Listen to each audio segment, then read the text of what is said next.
Morning, everybody. Please have a seat. And to all our moms out there, I hope you had a wonderful Mother's Day. It's always a great pleasure to welcome my friend and partner, Prime Minister David Cameron. Michelle and I have wonderful memories from when David and Samantha visited us last year. There was a lot of attention about how I took David to March Madness. We went to Ohio, and a year later, we have to confess that David still does not understand basketball. I still do not understand cricket. As we've said before, the great alliance between the United States and the United Kingdom is rooted in shared interests and shared values, and it's indispensable to global security and prosperity. But as we've seen again recently, it's also a partnership of the heart. Here in the United States, we joined our British friends in mourning the passing of Baroness Margaret Thatcher, a great champion of freedom and liberty and of the alliance that we carry on today. And after the bombings in Boston, we Americans were grateful for the support of friends from around the world, particularly those across the Atlantic. At the London Marathon, runners paused in a moment of silence and dedicated their race to Boston, and David will be visiting Boston to pay tribute to the victims and first responders. So, David, I want to thank you and the British people for reminding us that in good times and in bad, our two people stand as one. David's here first and foremost as he prepares to host the G8 next month. I appreciate him updating me on the agenda as it takes shape, and we discussed how the summit will be another opportunity to sustain the global economic recovery with a focus on growth and creating jobs for our people. Michelle and I are looking forward to visiting Northern Ireland, and I know that the summit's going to be a great success under David's fine leadership. We discussed the importance of moving ahead with the EU towards negotiations on the Transatlantic Trade and Investment Partnership. Our extensive trade with the UK is central to our broader transatlantic economic relationship, which supports more than 13 million jobs. And I want to thank David for his strong support for building on those ties. And I look forward to launching negotiations with the EU in the coming months. I believe we've got a real opportunity to cut tariffs, open markets, create jobs, and make all of our economies even more competitive. With regard to global security, we reviewed progress in Afghanistan, where our troops continue to serve with extraordinary courage alongside each other. And I want to commend David for his efforts to encourage greater dialogue between Afghanistan and Pakistan, which is critical to regional security. As planned, Afghan forces will take the lead for security across the country soon, this spring. U.S., British, and coalition forces will move into a support role. Our troops will continue to come home, and the war will end by the end of next year, even as we work with our Afghan partners to make sure that Afghanistan is never again a haven for terrorists who would attack our nations. Given our shared commitment to Middle East peace, I updated David on Secretary Kerry's efforts with Israelis and Palestinians and the importance of moving towards negotiations. And we reaffirmed our support for democratic transitions in the Middle East and North Africa, including the economic reforms that have to go along with political reforms. Of course, we discussed Syria and the appalling violence being inflicted on the Syrian people. Together, we're going to continue our efforts to increase pressure on the Assad regime, to provide humanitarian aid to the long-suffering Syrian people, to strengthen the moderate opposition, and to prepare for a democratic Syria without Bashar Assad. And that includes bringing together representatives of the regime and the opposition in Geneva in the coming weeks to agree on a transitional body which would allow a transfer of power from Assad to this governing body. Meanwhile, we'll continue to work to establish the facts around the use of chemical weapons in Syria, and those facts will help guide our next steps. We discussed Iran, where we agreed to keep up the pressure on Tehran for its continued failure to abide by its nuclear obligations. The burden is on Iran to engage constructively with us and our P5+1 partners in order to resolve the world's concerns about its nuclear program. And finally, today, we're reaffirming our commitment to global development. Specifically, we're encouraged by the ambitious reforms underway at the Global Fund to fight AIDS, TB, and malaria, where both of our nations are stepping up our efforts. And David's made it clear that the G8 summit will be another opportunity to make progress on nutrition and food security. So, David, thank you very much, as always, for your leadership and your partnership as we prepare for our work in Northern Ireland, as we consider the challenges we face around the world. It's clear we face a demanding agenda, but if the history of our people show anything, it is that we persevere. As one of those London runners said at the marathon, we're going to keep running and we're going to keep on doing this. And that's the spirit of confidence and resolve that we will continue to draw upon as we work together to meet these challenges. So, David, thank you very much and welcome. Thank you very much, Barack, and thank you for the warm welcome. It's great to be back here with you in the White House. Thank you for what you said about Margaret Thatcher. It was a pleasure to welcome so many Americans to her remarkable funeral in the UK. I absolutely echo what you said about the appalling outrage in Boston. I look forward to going there to pay my tribute to the people of that remarkable city and their courage, and we will always stand with you in the fight against terrorism. Thank you for the remarks about the cricket and the basketball. I haven't made much progress. I made a bit of progress on baseball. I actually read a book about it this year, so maybe next time we'll go to work on that one. It's good to be back for the first time since the American people returned you to office. And as you said, the relationship between Britain and the United States is a partnership without parallel. Day in, day out across the world, our diplomats and intelligence agencies work together, our soldiers serve together, and our businesses trade with each other. In Afghanistan, our armed forces are together defending the stability that will make us all safer.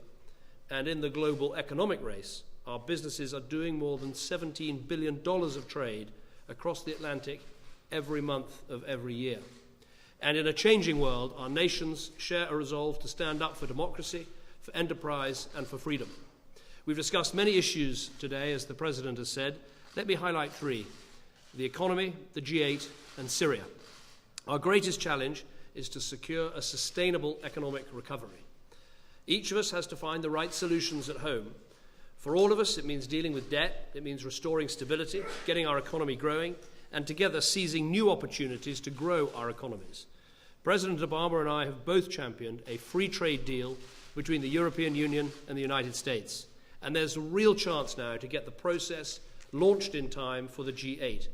So the next 5 weeks are crucial. To realize the huge benefits this deal could bring will take ambition and political will. That means everything on the table, even the difficult issues, and no exceptions. It's worth the effort.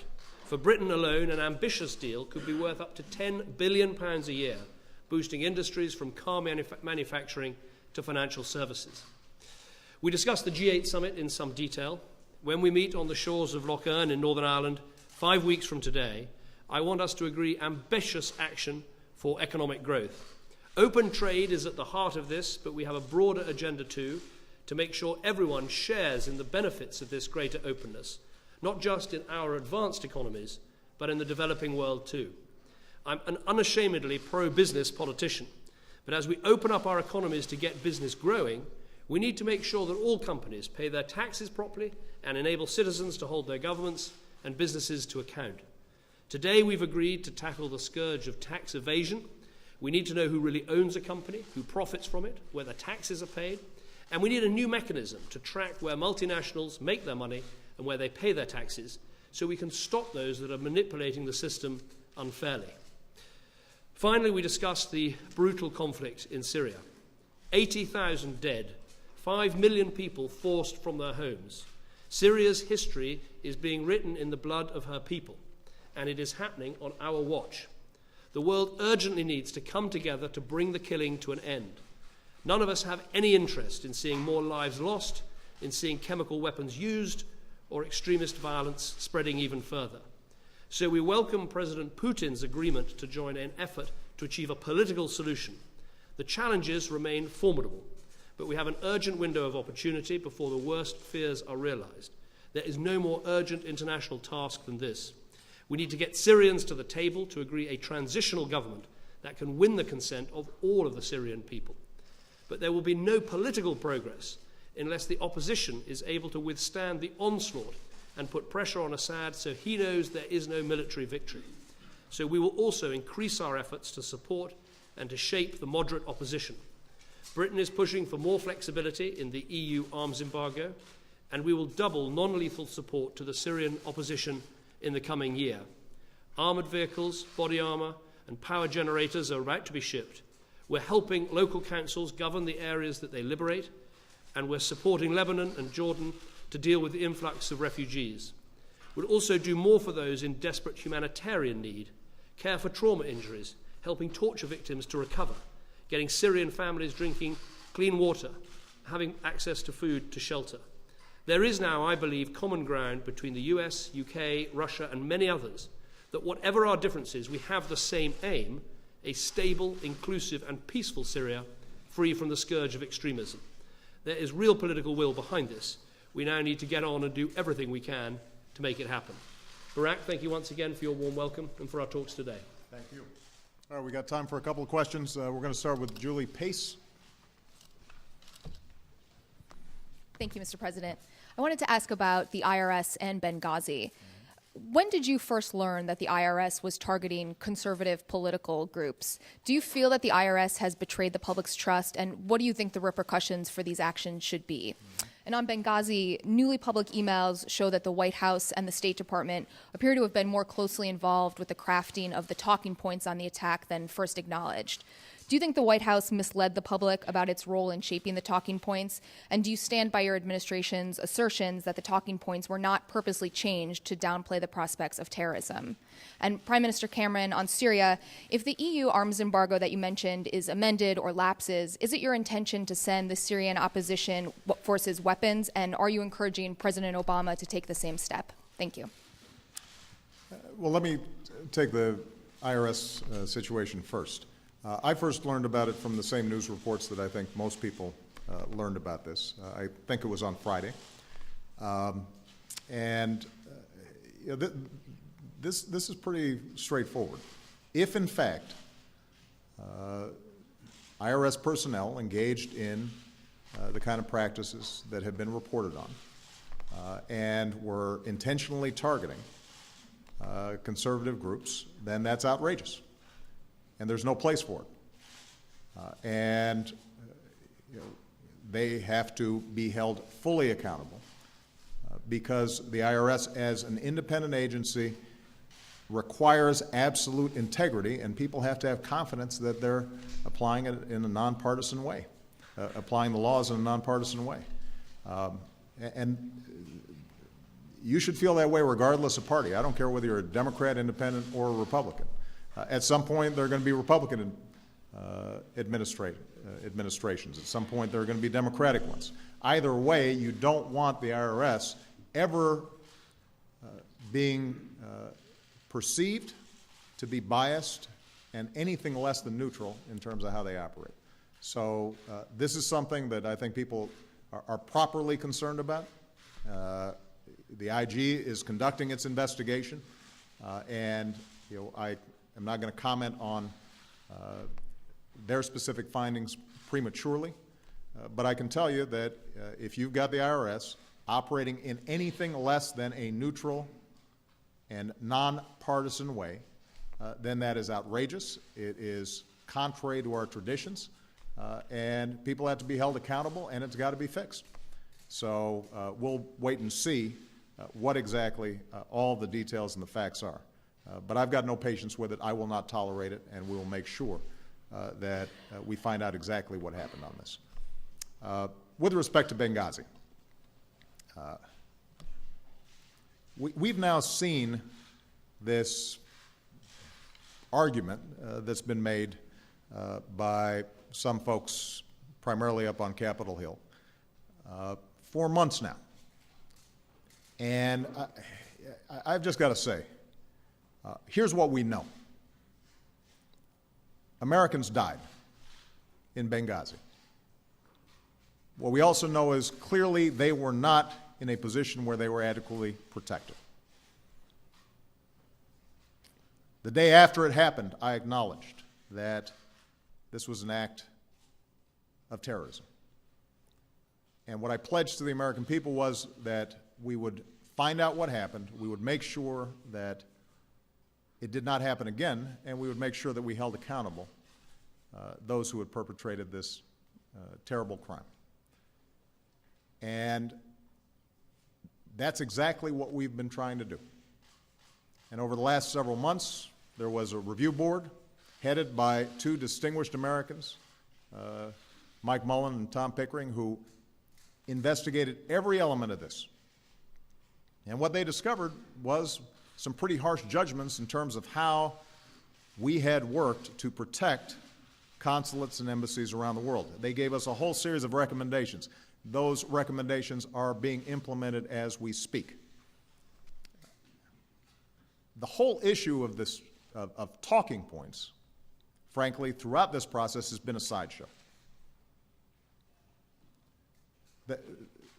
What we have been very clear about throughout was that immediately after this event happened, we were not clear who exactly had carried it out, how it had occurred, what the motivations were. It happened at the same time as we had seen attacks on U.S. embassies in Cairo as a consequence of this film. And nobody understood exactly what was taking place during the course of those first few days. And the emails that you allude to were provided by us to congressional committees. They reviewed them several months ago, concluded that, in fact, there was nothing afoul in terms of the process that we had used. And suddenly, 3 days ago, this gets spun up as if there's something new to the story. There's no there there. Keep in mind, by the way, these so-called talking points that were prepared for Susan Rice 5-6 days after the event occurred, pretty much matched the assessments that I was receiving at that time in my presidential daily briefing. And keep in mind that 2 to 3 days after Susan Rice appeared on the Sunday shows using these talking points, which have been the source of all this controversy, I sent up the head of our National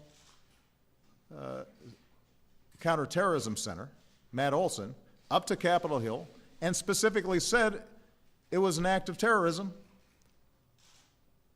and that extremist elements inside of Libya had been involved in it. So if this was some effort on our part to try to downplay what had happened or tamp it down, that would be a pretty odd thing that 3 days later we end up putting out all the information that in fact has now served as the basis for everybody recognizing that this was a terrorist attack and that it may have included elements that were planned by extremists inside of Libya. Who executes some sort of cover-up or effort to tamp things down for 3 days? So the whole thing defies logic, and the fact that this keeps on getting churned out, frankly, has a lot to do with political motivations. We've had folks who have challenged Hillary Clinton's integrity, Susan Rice's integrity, Mike Mullen and Tom Pickering's integrity. It's a given that mine gets challenged by these same folks. They've used it for fundraising. And frankly, if anybody out there wants to actually focus on how we make sure something like this does not happen again, I am happy to get their advice and information and counsel. But the fact of the matter is these 4 Americans, as I said right when it happened, were people I sent into the field. And I've been very clear about taking responsibility for the fact that we were not able to prevent their deaths. And we are doing everything we can to make sure we prevent it, in part because there are still diplomats around the world who are in very dangerous, difficult situations. And we don't have time to be playing these kinds of political games here in Washington. We should be focused on what are we doing to protect them. And that's not easy, by the way. And it's going to require resources and tough judgments and tough calls. And there are a whole bunch of diplomats out there who know that they're in harm's way. And there are threat streams that come through every so often with respect to our embassies and our consulates. And that's not just us, by the way. The British have to deal with the same thing. And we've got a whole bunch of people in the State Department who consistently say, you know what, I'm willing to step up. I'm willing to put myself in harm's way because I think that this mission is important in terms of serving the United States and advancing our interests around the globe. And so we dishonor them when we turn things like this into a political circus. What happened was tragic. It was carried out by extremists inside of Libya. We are out there trying to hunt down the folks who carried this out, and we're trying to make sure that we fix the system so that it doesn't happen again. Okay. Thank you. On the issue of the opposition in Syria, I mean, we have not made the decision to arm opposition groups in Syria. What we've done is we have amended the EU arms embargo in order that we can give technical assistance and technical advice, and as I said in my statement, that's exactly what we're doing.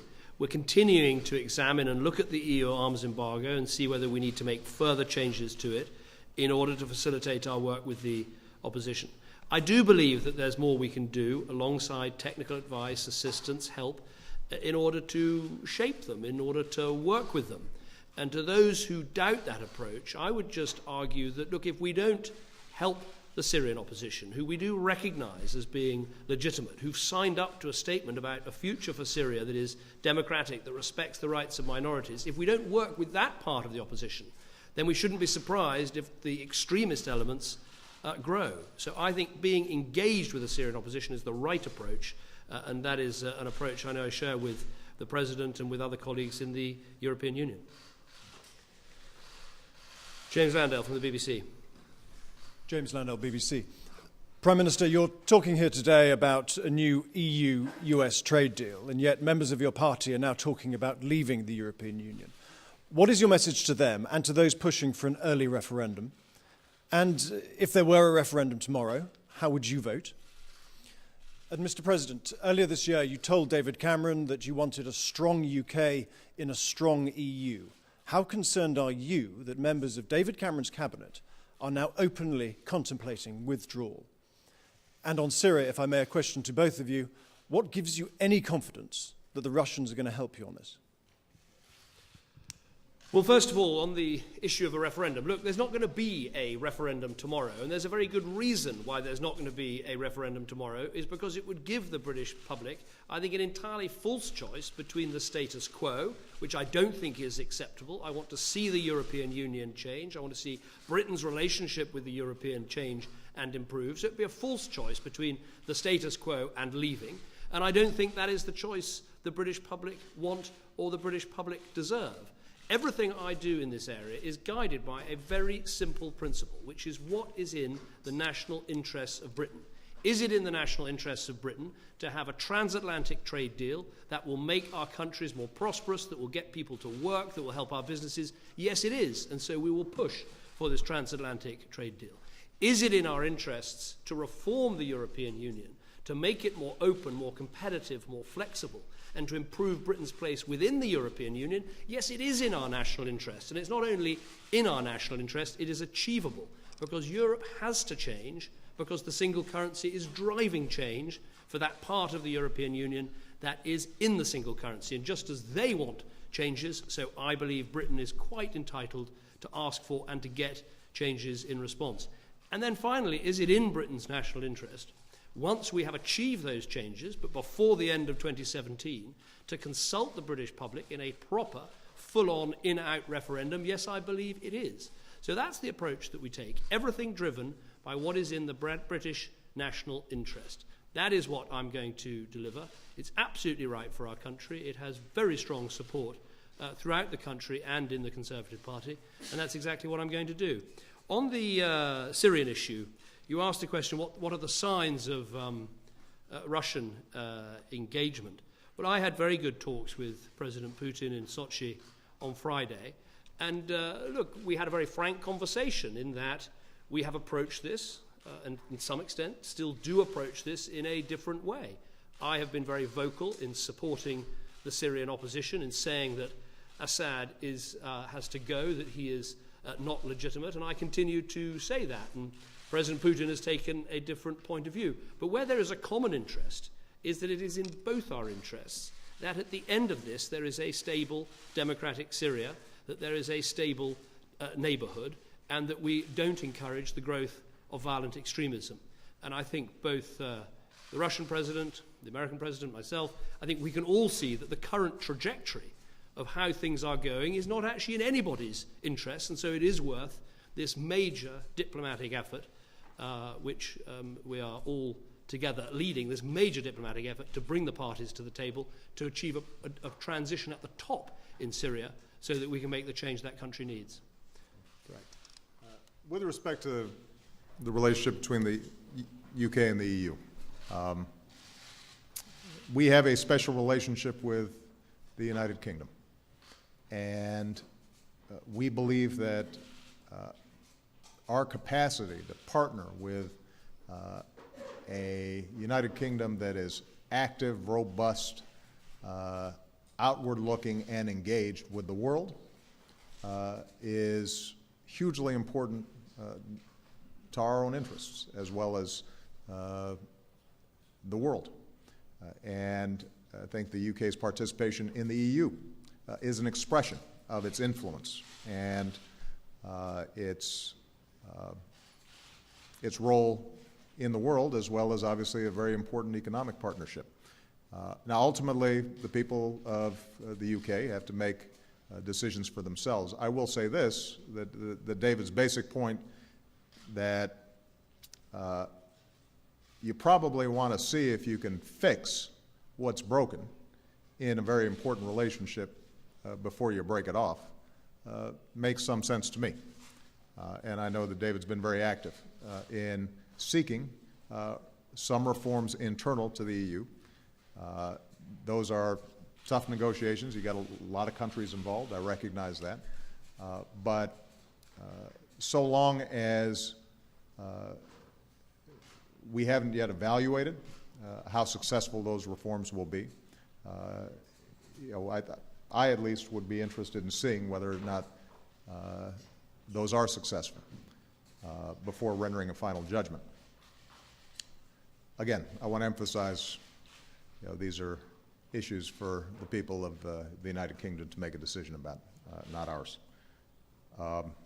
With respect to Syria, I think David said it very well.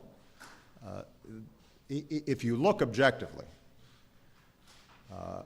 the entire world community has an interest in seeing a Syria that is not engaged in sectarian war, in which the Syrian people are not being slaughtered, that is an island of peace as opposed to potentially an outpost for extremists. That's not just true for the United States. That's not just true for Great Britain. That's not just true for countries like Jordan and Turkey that border Syria, but that's also true for Russia.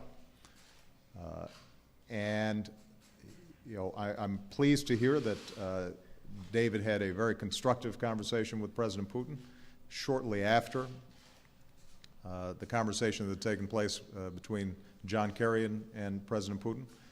I've spoken to President Putin several times on this topic, and our basic argument is that as a leader on the world stage, Russia has an interest as well as an obligation to try to resolve this issue in a way that can lead to the kind of outcome that we'd all like to see over the long term. And look, I don't think it's any secret that there remains lingering suspicions between Russia and other members of the G8 or the West. It's been several decades now since Russia transformed itself and the Eastern Bloc transformed itself. But, some of those suspicions still exist. And part of what my goal has been, John Kerry's goal has been, and I know David's goal has been, to try to break down some of those suspicions and look objectively at the situation. If, in fact, we can broker a peaceful political transition that leads to Assad's departure, but a state in Syria that is still intact, that accommodates the interests of all the ethnic groups, all the religious groups inside of Syria, and that ends the bloodshed, stabilizes the situation. That's not just going to be good for us, that'll be good for everybody. And we're going to be very persistent in trying to make that happen. I'm not promising that it's going to be successful. Frankly, sometimes once sort of the furies have been unleashed in a situation like we're seeing in Syria, it's very hard to put things back together. And